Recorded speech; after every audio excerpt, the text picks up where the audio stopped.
Welcome to the final webinar of our labor shortage series, Resources, where you will learn about resources that Minnesota Department of Employment and Economic Development has for employers.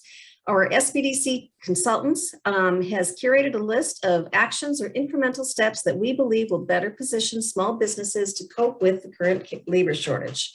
Check out our YouTube channel, which I'll post in the chat in just a little bit, to see recordings of past webinars if you missed them. I'll send out 2 follow-up emails to today's webinar. We ask that you please respond to the first email, which will be a survey about how we can better serve you through our training events. Our funding is reliant on the number of responses we get, so please take the 5 minutes needed to fill that out.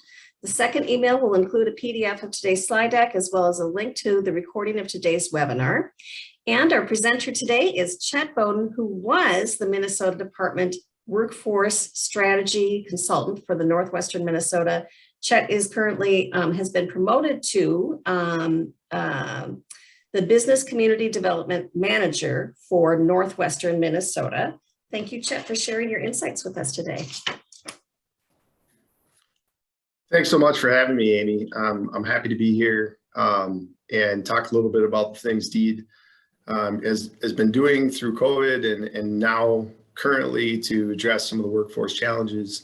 There's certainly a shortage out there that I have employers telling me every day. So we're working all the time to look for ways to help them navigate this change. So I will just share my PowerPoint if that's okay at this point. Okay.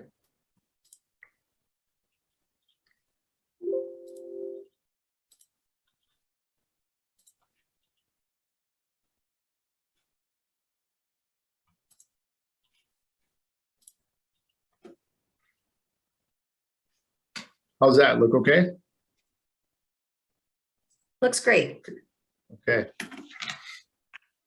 So we have a pretty small group here today. So I just wanted to add that if a question just strikes you in the middle of this, please just, jump in or throw something in the chat. Amy, feel free to interrupt me if something goes in the chat.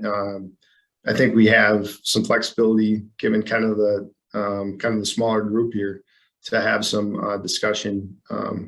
We don't have to necessarily wait to the end for all that. So.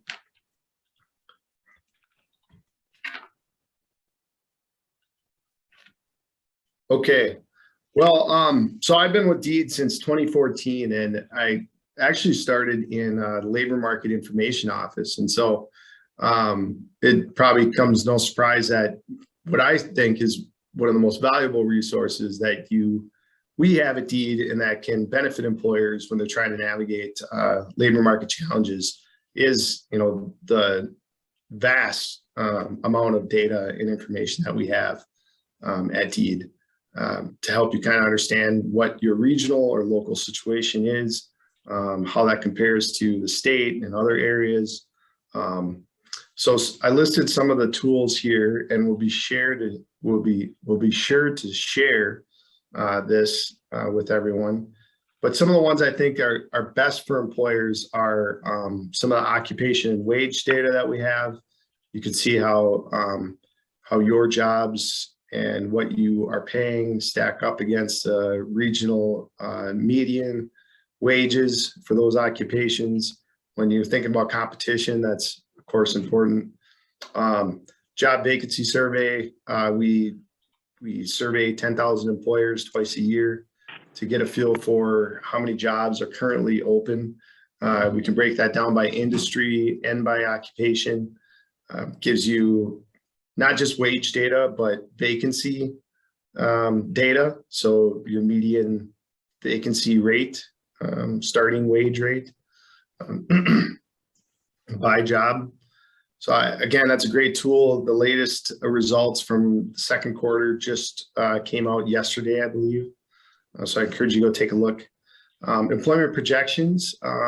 These are really important when thinking about changes that might occur in the regional economy due to things like automation or just natural economic cycles where some industries ebb and flow. So that's a good thing to go look for. If there are a huge amount of occupations in one particular field that you see are growing. We look at that as an opportunity to develop training around that, to support that. I mean, if those occupations are growing, that means more employers need those type of workers. So what can we do to support, that segment of the workforce and therefore employers? Something we're looking at there. Commuter patterns, really important to go look at your commuter patterns. In greater Minnesota, average commute time is 24 minutes, I want to say. And so you shouldn't just be looking in your local area, but in the area surrounding where you are, and trying to get a feel for whether those workers are going out or they're coming into the regional center. And if there is more that you could potentially capture that way. You can even look in other areas if you want to market your jobs in other parts, other particular cities. You can kind of see what the traffic is like between that city and your city, or that county and your city. If there's a lot of labor flow between those different locations, maybe that's something to pay attention to and look to market in particularly. Cost of living, of course, is very important when trying to understand who your workers are, or potential workers, and what their needs are. If you want to be an employer of choice and compete, not at this point, we all have to pay more attention to, what are the daily needs of workers, to create more of that work-life balance that today's job seeker has been vocal about having. And then last two here I have listed are local unemployment rates and the regional unemployment insurance statistics. And these are often talked about. Unemployment insurance statistics obviously came up a lot during COVID. And we're going to talk a little bit about those two things and what the difference is. And we'll look at some current numbers, just as a demonstration of a little bit of this data. But I encourage you to go take a look at all of this information here. The link for our primary data tool website is at the top there. Please go check that out too. It's always important in my mind to know your labor market information, but right now, given the state of the labor market and the workforce shortage, it's even more crucial. And we have invested an enormous amount of time and effort into developing these tools for your use, and they're free to use, of course. So, we do have a question from Sarah Shaky with Otter Tail County. She says, are remote workers captured somehow in the commuter pattern data? And then secondly, does labor force participation data get down to county and regional level, or is it just state level? Hey, Sarah, good question. Good questions. So I'll answer the second one first, is that yes, our unemployment information, both unemployment rates and insurance statistics, both get down to the regional level. Our unemployment rates get down to the local level for larger cities. I believe Fergus Falls is included as a larger city, and we have local rates. Not absolutely positive, but I can say for sure that Otter Tail County does. We have unemployment rates and numbers for Otter Tail County. So as far as the first question goes, I haven't seen data that sort of takes into account remote workers. When the data we typically look at is commuter data, and it's from the Census Bureau, and it doesn't say just how far you are from work. It actually talks about whether or not you drive to work and how far that is and how long that takes. And so I assume when they're doing those surveys or capturing that information, someone who doesn't drive at all, even if they're not at the office when they wake up in the morning, are not answering that they're getting in their car and driving. The one that I use the most is called On the Map, which talks about inflows, outflows from different areas. Again, I believe that is commuter data specifically, but something to consider as we're moving forward, because obviously remote work is here to stay. So Good questions. Good things for discussion. I want to look into that actually, and see what they're doing with on the map and see if they're going to build that in somehow, because it's obviously a big deal now. I'm going to go to the unemployment insurance categories first. We will get to unemployment rates, but I touch on these because there was a lot of interest in unemployment insurance and statistics during COVID. And I thought it was always an opportunity to talk about the different categories of unemployment insurance and really what it is and what it isn't. So there have been three categories of unemployment insurance, some that you've probably heard about in passing or in the last year or two, but an initial claim is a claim that someone makes when they're laid off or they lose their job for whatever reason. And this is the first claim they make after they have an approved application. So they'll submit their application, the application is approved, and then they make a claim for that first payment. This is something we always like to track to see if there are shocks, to the labor market. So if we see, wow, there were 500 initial claims in Becker County, last month in a particular industry, we can see that that's going to be affect the entire economy probably. And that's just hypothetical, of course. But second, we look at regular claims. So a regular unemployment insurance period is 6 months. So after the initial claim of an approved application, you can request payments for up to 6 months. That doesn't mean you have to. You can get work, a month later, and then of course, you would not be able to ask for a payment anymore. Sorry, if it's a full-time job, that is. You can get a part-time job and still claim a partial unemployment payment. But the standard period is 6 months. During COVID, included with this was called pandemic unemployment assistance. And this brought in individuals who are self-employed, contract workers, some who are typically not eligible for unemployment insurance. And PUA ended in September, right before Labor Day. So, excuse me. The last category here is extended or extended claims. So on occasion, there will be an extension of unemployment insurance. We saw it in the 2009 recession. We, of course, saw it here in the last year and a half. But it is beyond, the typical 26 weeks or 6 months.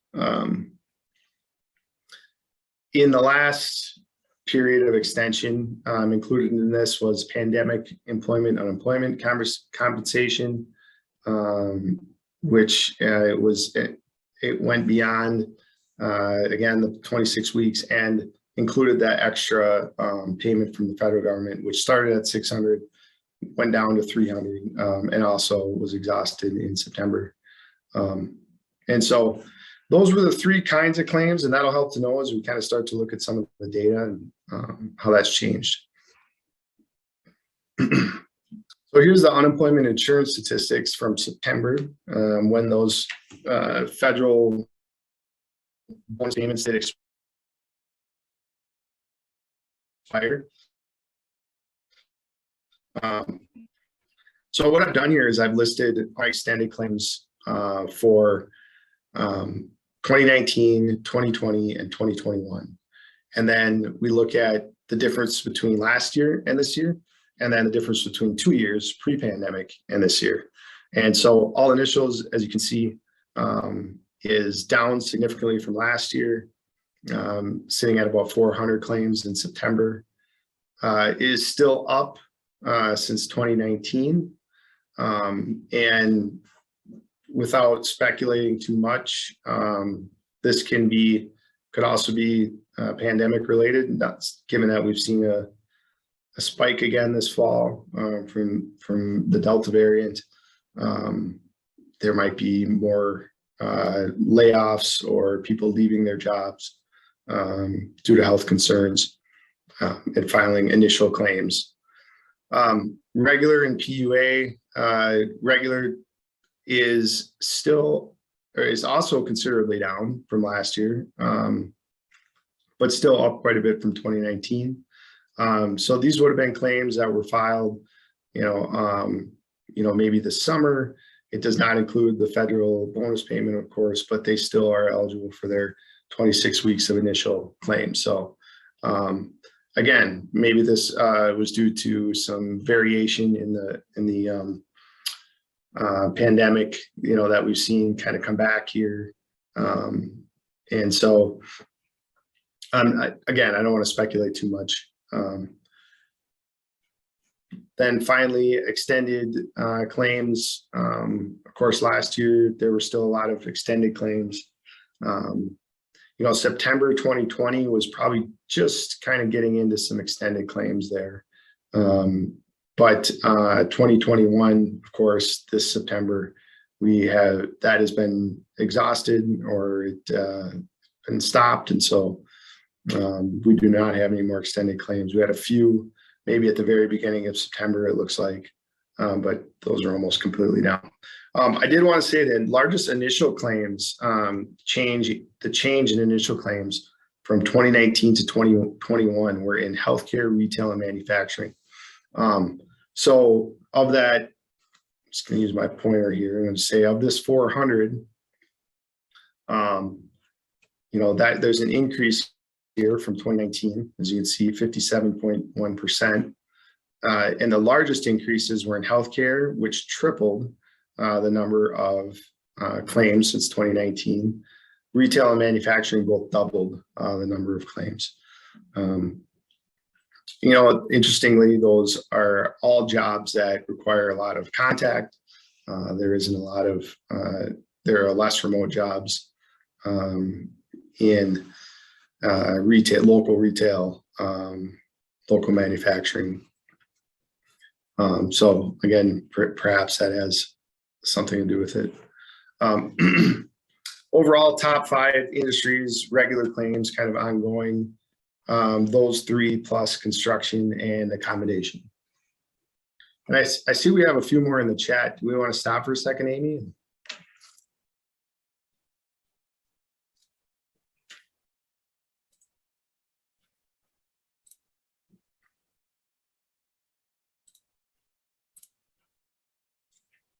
Okay, I'll keep going. I see those, it looks like it was from Sarah's earlier questions. So we put these different claims in here to kind of represent the change in the labor market since January 2020, and then now how it has come back around. So you have your 3 different claims there, and then you have labor force deficit. So you might have had folks that were out of the labor force that were not requesting insurance benefits, either because they were retiring or they didn't know about it, which often happens. Typically, we have a lot more unemployed people than we have insurance claims. So for a while, it looked like we had a labor force deficit on top of the claims. Looks like that is no longer the case. Claims are back down to lower levels, lower than January and February of 2020, a little bit higher than September 21. That speaks to kind of the seasonal nature. Usually in the first quarter, we typically always have more unemployment insurance claims than we do in the previous third quarter. So that's why here, this is lower than here, but yet on the previous slide, claims were higher than the past Septembers.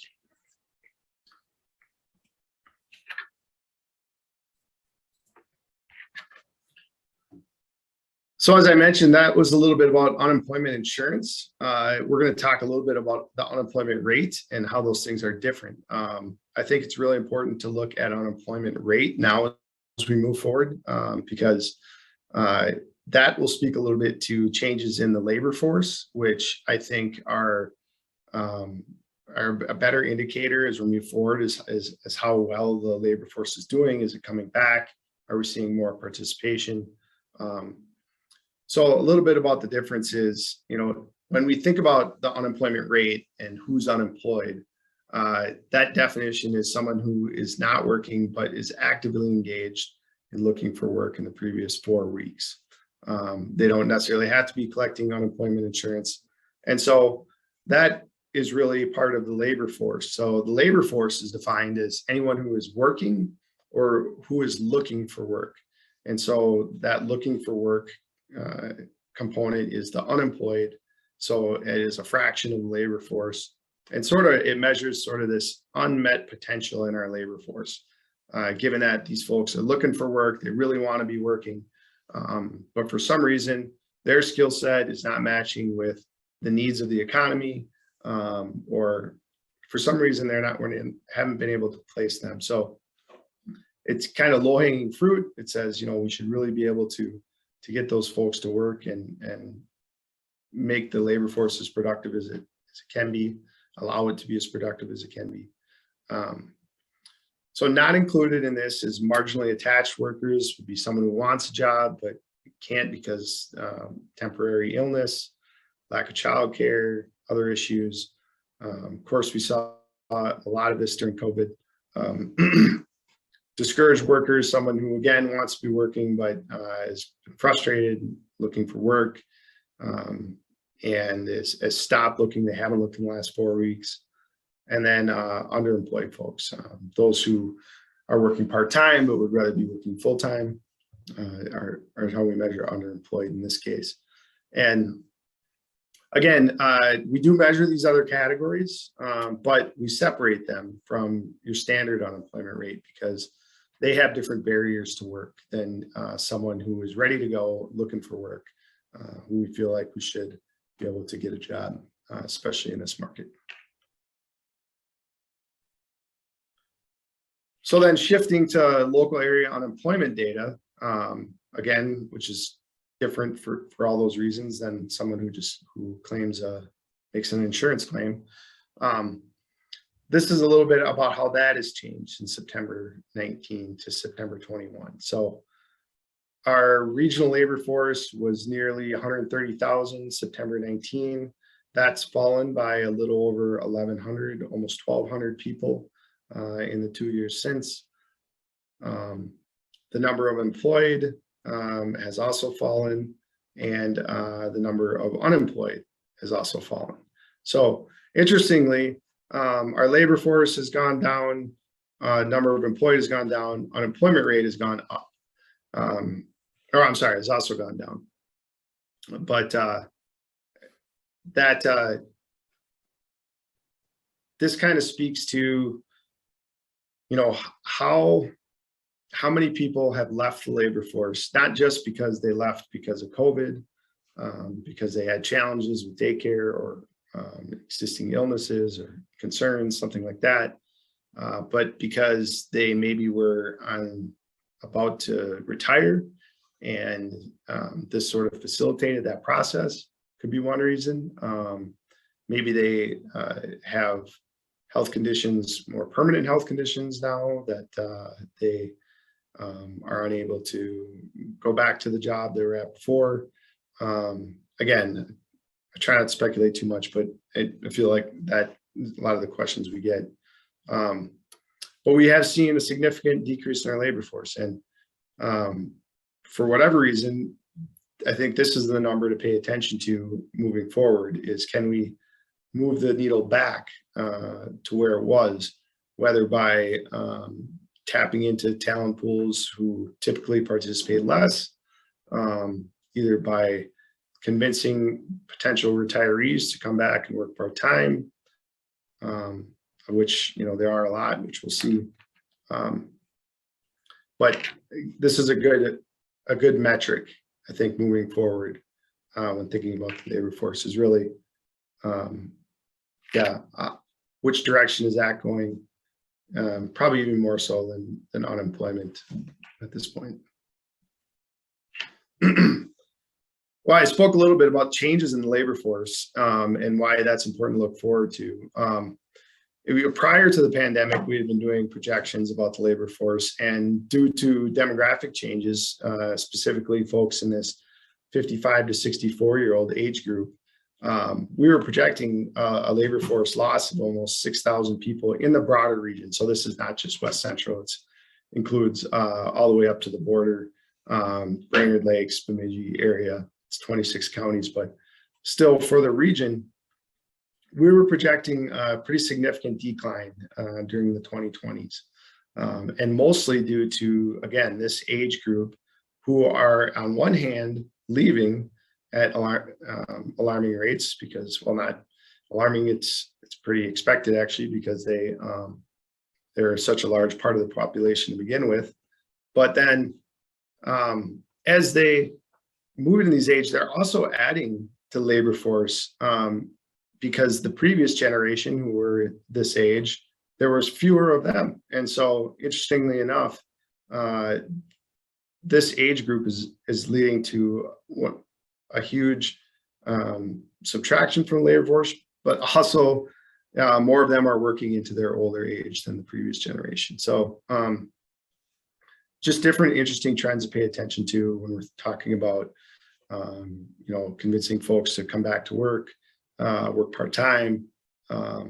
Again, with this age group comes a lot of institutional knowledge that goes with them. If we can convince them to stay even part-time in the economy, in the labor force, pass on more of their knowledge to the next generation of workers, we would all benefit from that. So I'll just stop there again for a minute, Amy, before I move on to some of the other things DEED is doing. I hope that wasn't too much data for everybody. I encourage you again to go look at it on your own time. It's critically important that you understand the numbers at this point as an employer. It's very interesting, Chet, I think, to take a look at the shift in population. I think it's fascinating. I'm glad that Minnesota DEED is tracking it. I was curious about when you're tracking those looking for work that are not considered unemployed, how do you track that? Is that self-reported by those looking? So this actually unemployment rate data. So when you hear, our unemployment rate is 3% or it's 4%, that is all developed between the Department of Labor and DEED. The Department of Labor puts out a monthly unemployment survey. It's a pretty random survey, to collect that information. And it asks questions like, are you looking for work? If not, why? Would you like to be working? If you would like to be working but can't look, why? So we can able to categorize workers and job seekers into these different categories. And so, so that comes from a federal unemployment survey. And then at DEED, we get the data from the Department of Labor and we're able to vet it based on some of the, what we know through our statewide and local surveys, and make adjustments as we see fit. Most of that, a lot of that is based on unemployment insurance trends that we see. And so that's how that information comes together. Thank you.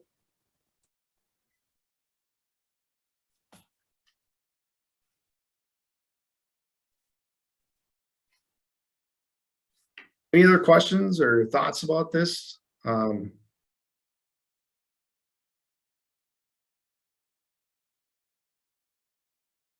I'm happy to try to explain it or just brainstorm with anyone who does want to speculate on this. Chet, can I just add, I appreciate that Minnesota DEED is looking at labor force instead of unemployment. I think that's a good message to spread because we are at such a low unemployment. And those, like you said, are kind of low-hanging fruit. So we have to get into the people who have other barriers if we're really gonna solve challenges. So I appreciate that. Thank you. I appreciate you saying that. I think that our labor market information office would agree that is almost a more important measure. While unemployment rate gets a lot of attention, and it can be good measure for how productive our economy is being, like our ready economy, I guess. I think, yeah, at this point, looking at the labor force and the direction that's going is going to be our best metric for sure. And so kind of actually on that note, something Dee's been doing since last spring, we started a campaign called Good Jobs Now, and we've been making one-on-one calls to UI recipients to talk to them about their employment opportunities, about training opportunities. There are, of course, a lot of jobs and different training opportunities that someone who's on unemployment can tap into if they were ready to go right back to work. We, of course, have a record number of vacancies right now. And so we're making an attempt to connect some unemployed job seekers to employers directly. In other times, if a job seeker wanted to switch careers, we have resources to help them do that. And so we're just making sure that everyone knew what their options were, especially as we approach the end of that federal bump in unemployment insurance payments. Want to try to prepare people for that transition back to work as much as possible. And so today we've made over 75,000 calls to folks who are on UI, again, in a kind of an educational and sometimes job matching capacity. We would refer folks to minnesotaworks.net. Of course, that's a state labor exchange if you're not familiar with it. If you are an employer, you should absolutely have your jobs posted on minnesotaworks.net. That's where everyone who's on UI and other forms of county and state assistance are required to post their resume. It is a little antiquated, the site is, but we are working on redeveloping it as we speak. And hopefully for next late spring, early summer, we'll have a new version of that up. There's also a national labor exchange. So if you want to market to workers outside of Minnesota, if you live in the Moorhead area and you want to market to folks in North Dakota, you can go to the National Labor Exchange. You can post your jobs there. And they actually have a really great tool on the National Labor Exchange where you can index jobs from your website. So if you're an employer, you have a website and you're already posting your jobs there, the National Labor Exchange will pull those jobs from your website automatically, post them there, and then populate them to Minnesota Works and other state sites. So a really great tool. It saves a ton of time versus you typing in every job that you have into minnesotaworks.net or the National Labor Exchange. I encourage you to go check it out. Again, especially for those border cities who want to market across state line. Rural Minnesota Concentrated Employment Program, I always like to talk about them. They are our local workforce service partner who, when I spoke about a lot of the training programs and services available to job seekers that we at DEED were talking about with folks on unemployment, a lot of it we're referring to in our region to rural Minnesota SEP. And, again, they have training dislocated worker programs. If someone wants to switch industries, if someone has a low income background or other qualifications, they can get adult services. College and career readiness, kind of understanding what are the workforce paths in our region, career paths. We'll touch on those a little bit more here in a minute too. But you want to let folks know that if you want to work in manufacturing, there is a path here for you to grow, to learn, to increase your wages and your responsibilities over time. And so they do a lot of that career exploration work. They also do training for existing workers. So if you have a need to retrain or upskill your existing workforce, they can help with that. On the job training partnerships is something we've leveraged a lot to help employers hire someone who came from the justice system, for example. That's one of those talent pools I think that we're really trying to tap into more. But, you know, an on-the-job training partnership, something where SEP can help pay for training wages for the first few months of employment. So if you are hiring someone with a record, for example, it'll take a little of the risk out of that hire. So, you know, if it doesn't work out, you're not have so many sunk costs. Something definitely to talk to SEP or myself about if you're interested in working with them on an OJT partnership. Some of the other resources we have at DEED, these are DEED training incentive grants now. Job training incentive program is up to $200,000 for training new hires. So again, this is for, you know, the first 6 months-ish of training. There is a 50% match required, but this is a program exclusively for Greater Minnesota. And so please go take a look, especially if you have, if you plan to hire more folks, you know, in the next quarter or the next 2 quarters. We can get you signed up for this. If you end up not hiring anybody, there is no penalty. It's just, you know, if you go get signed up, and then if you actually hire some people, we can pay for up to half of their training wages. So a great program there for Greater Minnesota. Also, we have the automation training incentive program. This is more for, again, existing workers. If you are purchasing a large piece of automated equipment and you want to, you have to train your workers on that equipment, or you have to retrain workers who that equipment might be replacing in another job. We have up to $35,000 per business or organization to train those folks. Again, Greater Minnesota only, definitely something to take advantage of if this fits what you're doing. And that kind of leads me to talking about career pathways more.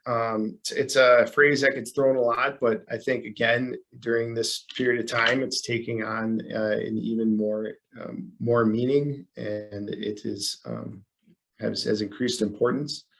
You know, people would say, well, that's great, Chet, you know, you guys have training grants, train people, but we still have to find the people in order to train them, right? And that's part of the problem. But what I'm here to tell you is that the best way to use these is to develop a career pathway within your business. Use the training grants available to demonstrate to potential job seekers that there's a way to grow at your business. There's a way to stay, again, to upskill themselves, to increase their wages.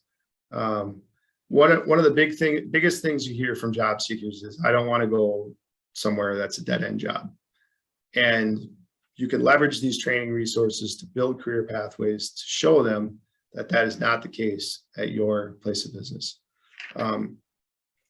Here, I've just put some links to a couple different charts that we put together in the past that visualize career pathways. I would highly recommend that you create something like this, you know, at your business. Again, that you can show to a job seeker, say, this is why, you know, you can grow here.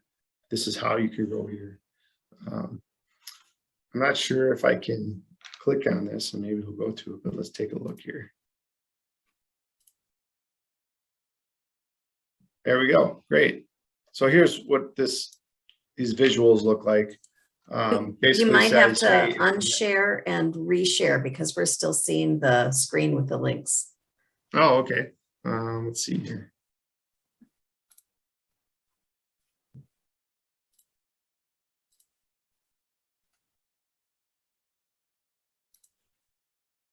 So I'm going to go like this. Perfect. There we go. So here's for construction specifically. Basically shows that depending on your education level or apprenticeship level, you can make different wages, have different jobs. It talks a little about what those different jobs are, you know, at each sort of level. You know, so someone who's relatively new or in an entry-level position can see where they could go. I'm going to stop this one and go back to this here. We'll try manufacturing.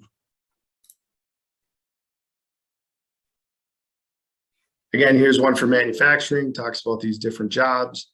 You know, I know a lot of employers right now are actually helping employees pay for additional, if it's not a 4-year degree, you know, maybe a credential or something, you know, or a reimbursement to pass, you know, tuition costs.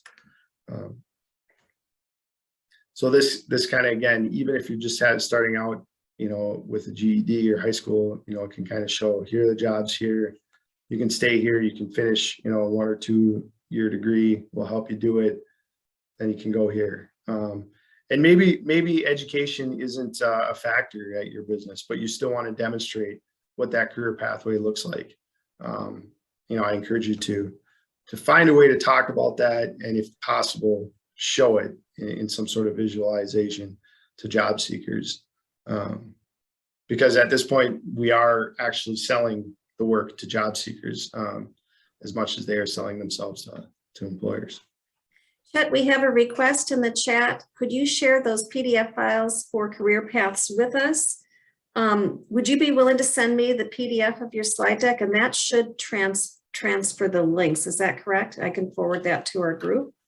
Yeah, it will transfer the links, and we actually have a whole page of these on the regional workforce website. So these are just some samples. And these are the wage data on here are from a year or 2 ago. So if you like updated ones, we should be able to do something like that for you as well. So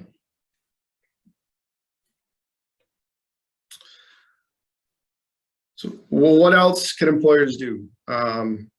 So you're showing how an employee can grow with your business. What else can you do? Especially when you're hiring, there are some things you can do to make the process easy and avoid delays where you can lose good candidates. I think using plain language is always really important. You know, not to get too technical or use too much technical jargon, especially if you're planning on, you know, teaching a lot on the job. And I hear a lot of employers saying, I will hire somebody, you know, who's never been in this industry before, and then I will teach them these things. And yet the job description has, you know, a bunch of words that someone who's never been in the industry wouldn't understand, you know. So think about that. Social media. I know that social media isn't for everybody, but I think there's no question that it's very powerful, especially when spreading kind of the word of mouth about why your business is a great place to work. You know, looking for the right attitude, someone willing to learn versus, you know, someone who just meets your qualifications word for word. I think that's what a lot of folks are doing. And consider your brand. What do folks in the community think and say about your business? I should know that, and you should, if there's some work to be done there, it's something that's worth your time, definitely. If you need to correct some local misperceptions, that's something it can definitely help. Word of mouth is so important right now, and so engage your community. And if you don't have a presence in the community or haven't engaged, now is definitely the time to get involved. So that kind of leads me to my last part. I wanted to talk about the inclusive workforce employer designation that we've developed in Northwest Minnesota. And so this is a recognition program that employers can obtain who have done some pre-work to build a more inclusive culture. And we've had a lot of success with it here. I think we have 15 businesses in the region who have the designation now and are marketing it to a diverse set of talent pools out there. And again, a lot of this was data-based. I, again, came from labor market background, and almost all the strategies we built, programming we built, have are data informed. And so really what led to this, and this is Otter Tail County specifically, but we were seeing that there were more hires taking place. So more people of color, more of our tribal partners and others were seeing more hires in 2019 compared to 10 years ago. But unfortunately, the turnover rate was still higher for people of color in the region. And so, this really sort of validated what we had heard from employers who told us that, well, they're willing to hire more diversity. They didn't have as much experience managing a multicultural organization, and they would like more resources to learn how to do that and do it well. And so that's really where this kind of program came into place. We met with businesses who had done this well and asked them, what did you do to build a more inclusive workplace culture?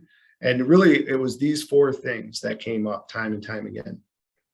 It was express a commitment to the work, to inclusion, to diversity, somehow, and do it publicly.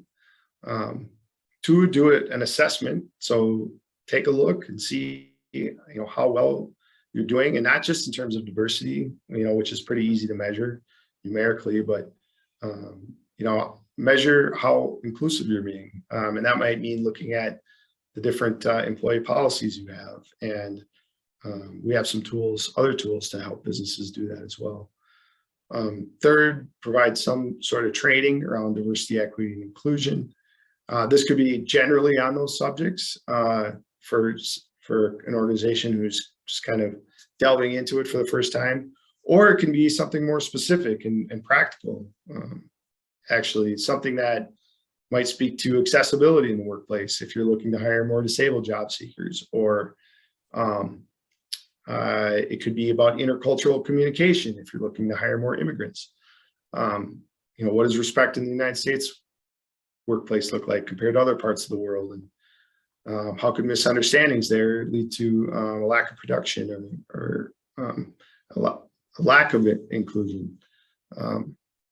And finally, how do you sustain the work? And every organization has succeeded at found some way to weave these principles into everything that they were doing, or most things that they were doing, and be intentional about sustaining it.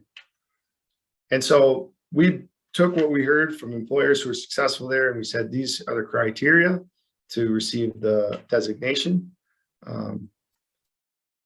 And we bring employer tells us, hey, we're interested. We do an initial consultation with them, with DEED, to kind of get a feel for where they're at with this stuff. Some companies are already pretty far ahead, and so they don't need a ton of support. And at that point, it might be a matter of just recognizing them for the work that they've already done. In some cases, they have done some training and maybe even an assessment, but they don't know how to build that into their long-term plan. So we'll meet with them, kind of get a feel for that, maybe recommend some resources, leave it to the company to do some of the work to meet the criteria. And then if they're looking for additional feedback, we have what's called the Community Workforce Inclusion Council in West Central Minnesota. And this is a group of diverse community members who are here to advise and mentor businesses who are going through this process. And then also for businesses that are successful and are able to make some changes and grow their culture to some degree. The Workforce Inclusion Council is there to help market those companies to diverse communities that they're a part of, to their friends and family, and help activate a lot of that word of mouth that we know is really powerful. So that's a little bit about that recognition program. I mean, it's also kind of a support system for a business who wants to be more inclusive, to develop some of this work. yeah, I mentioned the Community Workforce Inclusion Council. Again, this is a group of diverse community members. They are fantastic. They love to meet with employers. They love employers that come to them and say, hey, what can we do to be more inclusive? They are so happy to be involved and to help.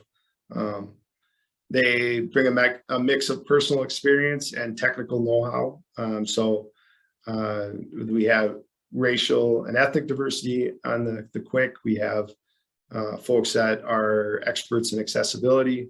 We have folks that work with low-income families quite a bit.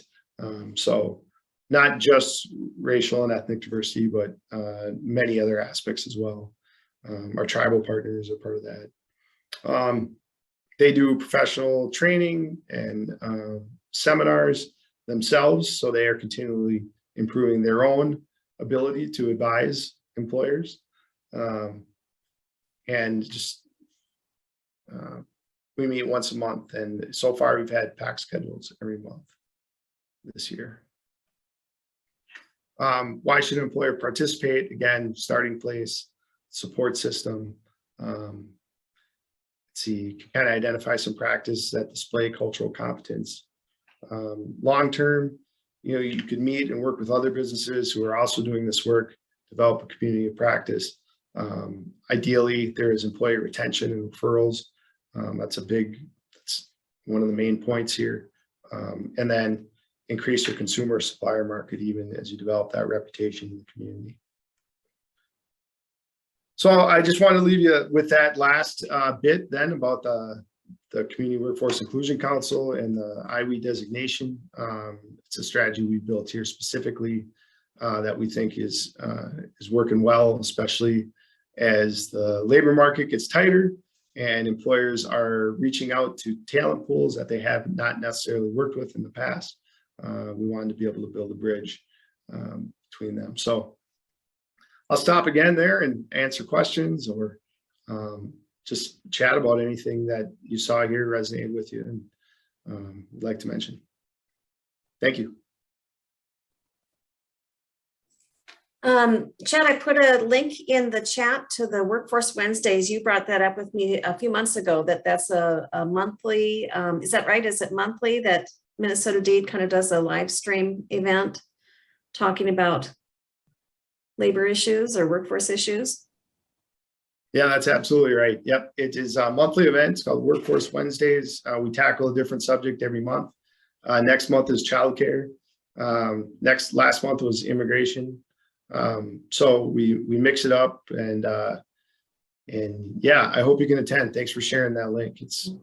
We've had a great turnout for those so far. So Sarah agrees. Workforce Wednesdays are awesome to tune into, excuse me. I don't have any questions for you, Chet, but I'm very grateful for your wealth of knowledge. I feel like we walked away with more information about some of what we're seeing in our region in terms of workforce movement and some tools for training workforce and promoting different businesses that are trying to hire. And this was just a real wealth of information. Well, thanks again for having me. I'm always free to talk if you want to chat about any of this one-on-one. My contact information is here. We will be hiring a new workforce strategy consultant in the region to backfill myself here, but I'm not going anywhere. I'm here. I'll be working closely with them as we focus on recovery.